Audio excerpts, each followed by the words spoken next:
Hey guys, it's Mana here, and I am back with some more Seduce Me. Sorry about the past week of not having any videos. I had sat down, recorded this, edited, got it uploaded, sat down to record some more, and when I opened Action by Marillis, which is what I used to record, it said there was an update available. So I clicked on the update. It updates. I go to open it so I can record. It won't open. It says there's a program file missing. So I track down the file that's missing. I attempt to, put it in. It won't go in. It says it's open somewhere else. I don't know. I'm confused. So I emailed Marillis, and they tried to help, 24 to 48 hours later, they're trying to help me. They were pretty helpful, though. We tried a few different things to get it to work, and those things didn't work, and then they were just like, okay, you're going to have to uninstall and reinstall it. So I did that. And then it's like, oh, your trial's expired. Enter your activation code. I'm like, oh, okay, I got that in my email. Oh, it's not it. Where? Oh, shit. So I emailed them and told them, I lost my verification code. I'm like, I bought it back in December of 2014. They're like, it's okay. Here's your code. Really? Thank you. So now we're all back up and running. Yay! So yeah, we're just going to jump right back in and just pick up the schedule like nothing happened. Because that's all I can do right now. Anywho, eventually I was out the door, walking toward Naomi's car with Naomi and Suzu. Suzu grabbed the entire back seat as I took the passenger side. Naomi started the car and drove off toward the city. It was nice driving out with my friends. After all that had happened, it was good just to go out and forget my troubles. Well, since we got you out of the house, we might as well go to the mall and walk around a bit. We did just eat breakfast after all. Yeah, that was a good meal though. Could have had more flavor, in my opinion. Suzu, you eat chili peppers when you're bored. Everything you eat always needs more flavor. You need to teach me, Suzu. I still can't get over that, Suzu. I'm going with that. I don't do spicy. You never eat for spicy things, Anderson. You don't know how it feels. I don't like spicy food. Anyways, after the mall, what do you want to do? We could go to the Pink Lady Cafe and chill out with Kay. I'm sure she'd love the company. But we have to stop by the arcade. They have this new game out called Orion. You get to control this guy named Isaku, and you're part of the rebel forces, and you get to shoot things, and there's robots, and... Sheesh, we get it, Suzu, we get it. We'll go to the arcade. Which one first, though? You know how popular Kay is. She'll be swamped with customers later in the day. I'd rather go in the late afternoon. She has better options during the last hour of the cafe. So basically after the arcade? You figured me out so quickly, Patterson. What did I tell you about using my last name? Well, let's go too. I want to go to, Yeah, cafe will be a nice wind down before the party. So we headed to the mall and walked around for a good amount of time before driving out to Moonfall Arcade. As weird as the name sounded, the arcade was one of the best arcades in the city.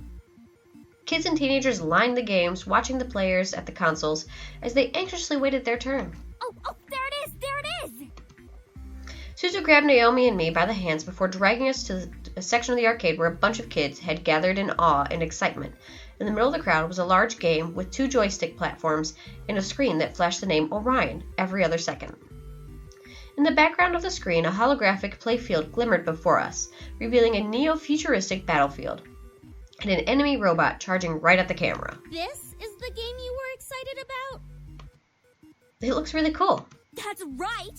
And I'm gonna play it so hard I'll beat the game in one shot. Suzu smirked and looked at me, hoping that I would join her as I usually did for partner games. I looked at Naomi, who merely rolled her eyes, crossed her arms, and gave me the okay nod. I grinned before nodding to Suzu, who cheered in joy. Woohoo! All right, let's do this.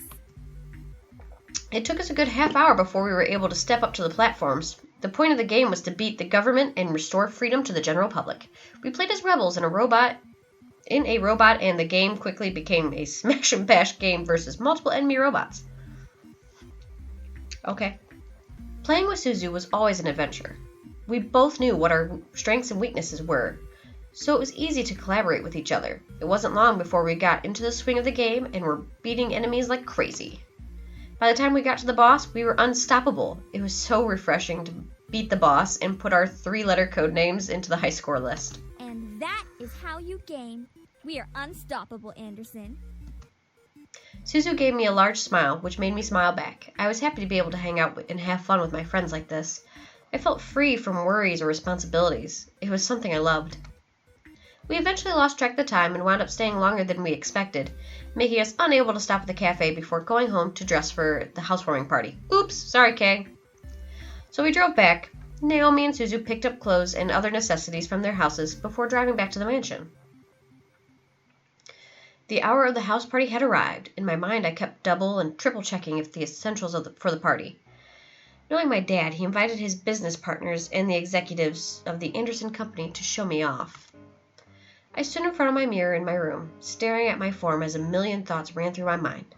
It was just a housewarming party, but at the same time it wasn't. It was a chance to show my dad that I was better than his expectations. It was a chance for me to see my parents as a woman. It was my test to see if I was really ready to live on my own.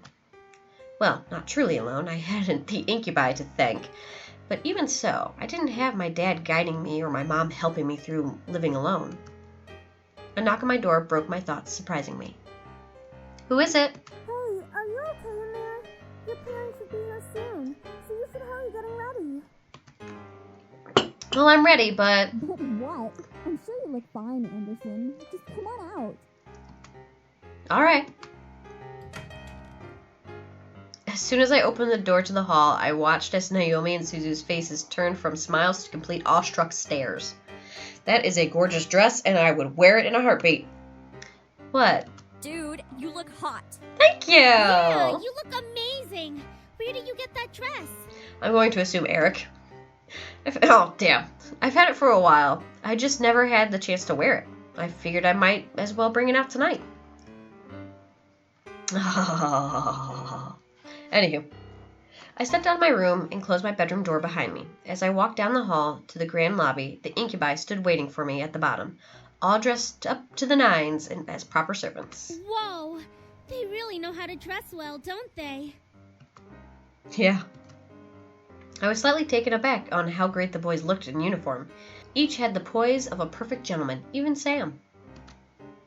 I slowly began to climb down the steps with Suzu and Naomi behind me. The boys watched as I descended the staircase one step at a time, like knights waiting for their princess. I felt my face slightly flush, but I quickly shook my head to try and regain my thoughts. As I reached the last step, James offered his hand out to me and walked me down the final step, smiling. As beautiful as a princess, miss. Thank you. So, are you prepared for tonight? Yes, I'm ready. To be honest, no. As ready as I'll ever be. I couldn't deny that I was nervous, but I had to try. This party was more than what it seemed, and I had done all that I could to prepare for it. Now it was all up to fate. The other boys smiled assuringly at me, which made me feel a little better about everything. I looked at my phone and marked the time. Almost right on cue, the doorbell rang. I gulped. I could practically feel my dad's aura from behind the door. Sam and Eric quickly rushed to the door and opened the double doors wide to reveal my parents, both dressed in their best. Hey, Mom. Hey, Dad. Oh my, I didn't know your bequeathment came with servants. It was probably overlooked. Besides, who would deny good service? I was completely shocked. My parents didn't question the boys. They didn't ask for verification or anything. I looked at the boys and noticed that Sam and Eric staring intently at my parents. Were they using their powers on them? They had to be. There was no way they'd be okay with this otherwise. I guess the servants counted as belongings to the house. My mother quickly rushed to me and gave me a large hug. I hugged her back, inhaling her perfume. It had only been a couple of days, but living away from the ones who raised me was hard. My mother soon let me go and looked at my outfit. Gorgeous. You look so lovely. David, look at your daughter and tell her I'm right. I looked to my dad, who was looking around the lobby like an inspector. I stood my ground, waiting for him to look at me. When he did, he let a small smile grace his lips. Your mother's right. You look like you're all grown up. The world around me stopped as my heart pounded hard in my chest. Did my dad just compliment me? On his own accord? My mother was grinning ear to ear at his words. I was beyond speechless. Thank you, Daddy. However, his cold face quickly returned as he began to look around once again. I assume that you're ready, then, to impress the rest of the guests, correct? What do you mean? The entire board from Anderson Toys is coming tonight. Even the vice chairman's son will be coming. All of them will be measuring your potential. My potential? To become CEO of the company. I knew it. Something was off about tonight, and now this party had become much more than I had anticipated. I gulped silently, but I nodded in response. I looked to the incubi, but they were continuing to be servants for my father's approval. I looked behind me and saw Naomi and Suzu raise their thumbs at me for encouragement. I let out a small breath before feeling my body accept the situation. I felt a weight in my gut, but I had to hide it. As if time zoomed forward, all of a sudden, the main hall of the lobby was full of guests. Men and women in formal or business attire showed up to meet me and see my new home. I didn't expect many to come, but I was once again surprised that night. I shook hands with many officials and executive members, putting on the professional face my dad trained me to have. I felt overwhelmed, but I hid it well behind a small smile and a handshake. Many even asked me questions. I tried my best to reply as maturely as possible. I had to remember, say what they want to hear, not what you want to say. So, how do you feel living on your own at such a young age? It's been okay, I guess. It's difficult being independent. I wish I were still living with my parents. Well, I feel fine. Could be better, to be honest. I'm doing my best. It's been pretty good, actually. I'm so sorry about your grandfather passing away. I don't know what I selected. All of us hard. I don't know what I selected because I didn't click. I just moved the mouse to click and I don't know what I clicked. Crap. Excuse me, I need to go. Well, I thank you for your condolences. Do you have college plans? It's kind of up in the air. I mostly live in the present. Yes, I do. There's a possibility. Yes, I do. I felt like the questions came up one after another. It was tough to answer some of them because they weren't about me. They were about the company. What do you think will happen with the company now that your grandfather has passed? It's hard to say. Don't ask me. It will get back on track soon. What do you think of the philanthropic policy the company has?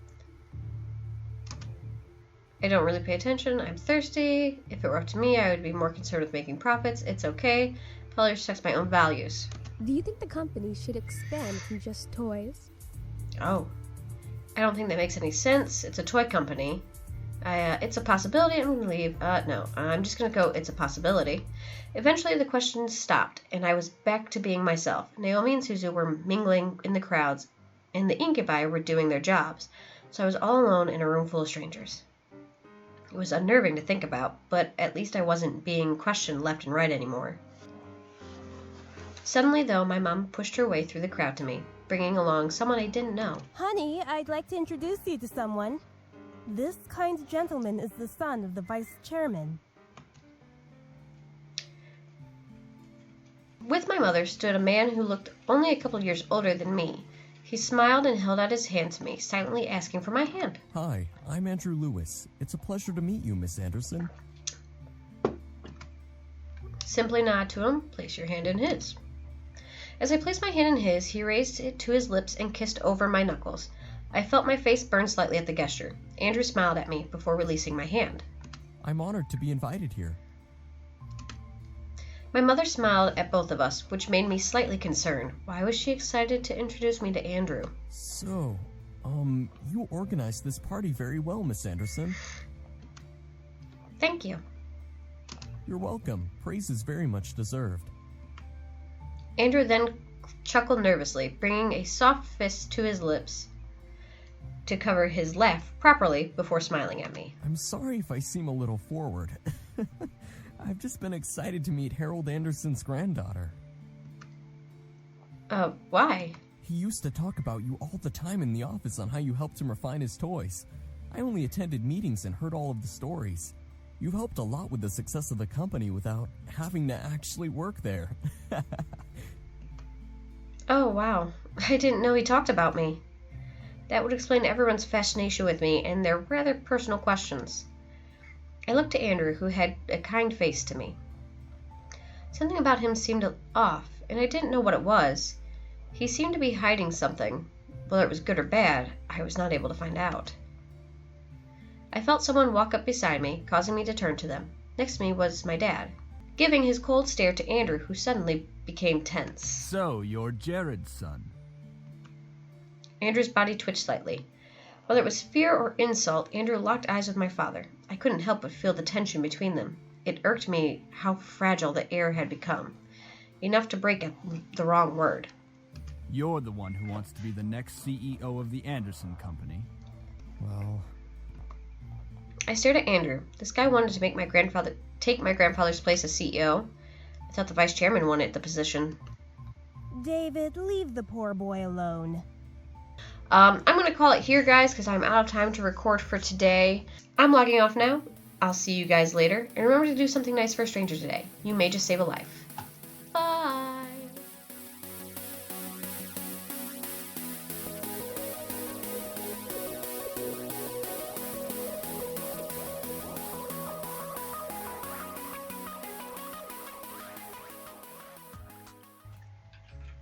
Shut up, Snow! It's fucking hailing outside! Fuck you, weather!